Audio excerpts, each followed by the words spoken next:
The cop moved along the street looking strong and important. This was the way he always moved. He was not thinking of how he looked. There were few people on the street to see him. It was only about 10 at night, but it was cold, and there was a wind with a little rain in it. He stopped at doors as he walked along, trying each door to be sure that it was closed for the night. Now and then he turned and looked up and down the street. He was a fine-looking cop, watchful, guarding the peace. People in this part of the city went home early.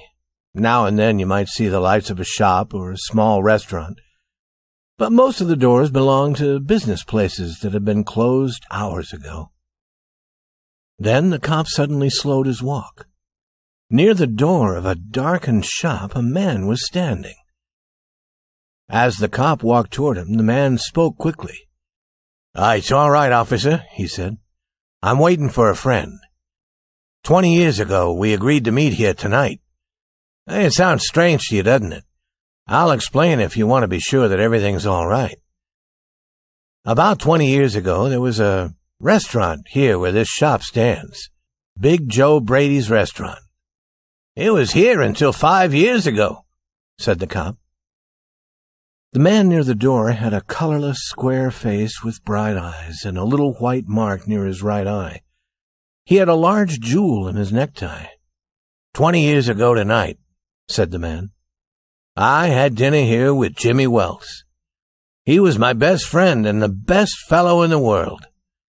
He and I grew up together here in New York, like two brothers. I was 18 and Jimmy was 20. The next morning, I was to start for the West. I was going to find a job and make a great success. You couldn't have pulled Jimmy out of New York. He thought it was the only place on earth. We agreed that night that we would meet here again in 20 years. We thought that in 20 years we would know what kind of men we were and what future waited for us." "It sounds interesting," said the cop. "A long time between meetings, it seems to me. Have you heard from your friends since you went west?"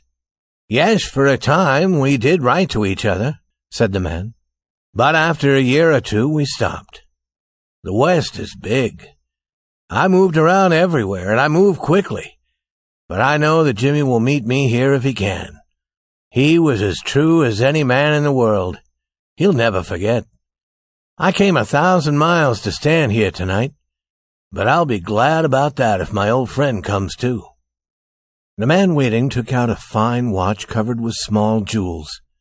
3 minutes before 10, he said. "It was 10 that night when we said goodbye here at the restaurant door." "You were successful in the West, weren't you?" asked the cop. "I surely was.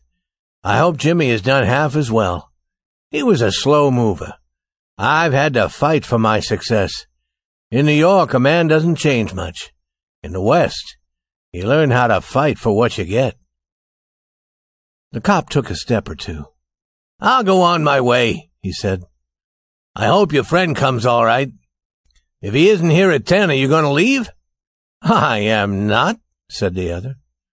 "I'll wait half an hour at least. If Jimmy is alive on this earth, he'll be here by that time. Good night, officer." "Good night," said the cop and walked away, trying doors as he went. There was now a cold rain falling and the wind was stronger. The few people walking along that street were hurrying, trying to keep warm. At the door of the shop stood the man who had come 1,000 miles to meet a friend. Such a meeting could not be certain, but he waited. About 20 minutes he waited. And then a tall man in a long coat came hurrying across the street. He went directly to the waiting man. "Is that you, Bob?" he asked doubtfully. "Is that you, Jimmy Wells?" cried the man at the door. The new man took the other man's hand in his. "It's Bob! It surely is! I was certain I would find you here if you were still alive. 20 years is a long time. The old restaurant is gone, Bob. I wish it were here, so that we could have another dinner in it. Has the West been good to you?" They gave me everything I asked for. You've changed, Jimmy. I never thought you were so tall. Oh, I grew a little after I was 20. Are you doing well in New York, Jimmy? Well enough.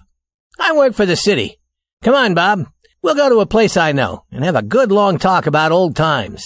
The two men started along the street, arm in arm. The man from the west was beginning to tell the story of his life.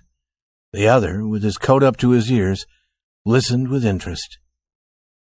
At the corner stood a shop, bright with electric lights.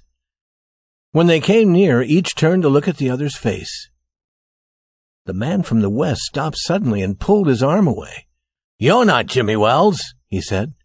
20 years is a long time, but not long enough to change the shape of a man's nose."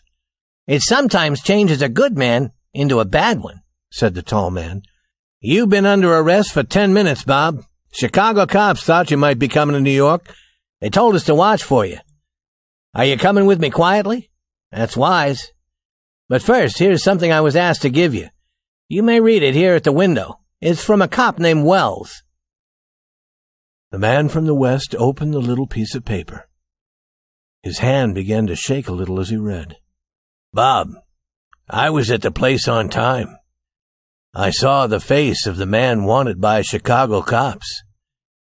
I didn't want to arrest you myself, so I went and got another cop and sent him to do the job. Jimmy."